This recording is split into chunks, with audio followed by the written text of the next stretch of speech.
Hi, I'm Mctaggart, the CEO and a business broker with Performance Business Sales.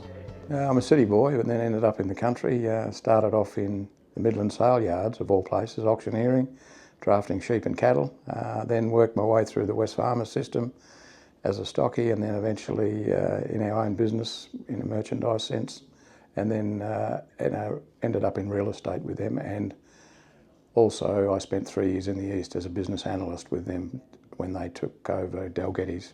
Yeah, they're a massive organisation. So it used to be Wesfarmers, then they sold to the AWB, and now it's Nutrien, and they're a Canadian, Northern American company, and basically they're the largest fertiliser distributors in the world. It's the business analysis that I like. It sort of leads itself into a very similar type of business, looking at businesses and how they operate and assessing them and getting them to market. So it's a very similar process. The whole thing is you've got buyers and sellers in every facet of life, and being a business broker is no different.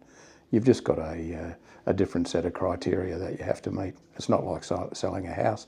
It's more about what does the business do and the benefits of that to a potential buyer. We're very big on confidentiality, and the reason for that is there's a lot of stakeholders that can be impacted if the wrong word gets out. So, if the staff find out, that can cause a staff, to get unsettled, and sometimes they may move on. With the customers as well, they don't want to know that the business is being sold, and also the suppliers. So there's a whole lot of stakeholders there that can be impacted if the wrong words get out about the business being sold. We have a system where basically we'll get the background on all the people that inquire in businesses. So we have a good background on our buyer base. Our database has about 3,000 people on it, so we can look up the type of buyers that we think might suit the certain businesses. And we also qualify the buyers when they make inquiry to make sure that they're going to be suitable for that business.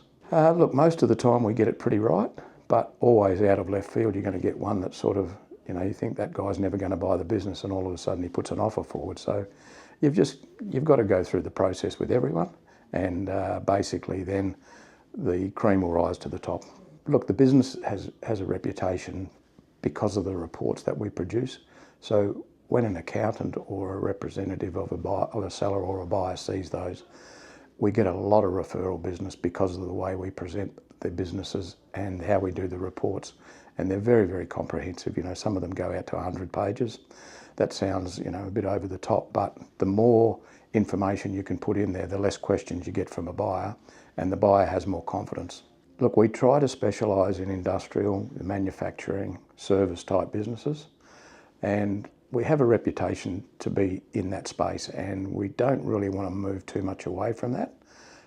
What we do see coming forward is more digital type businesses, IT type businesses that we will start to handle more and more, and that's probably the only variances that we will see going forward. Is whatever technology takes us, that's where we'll head.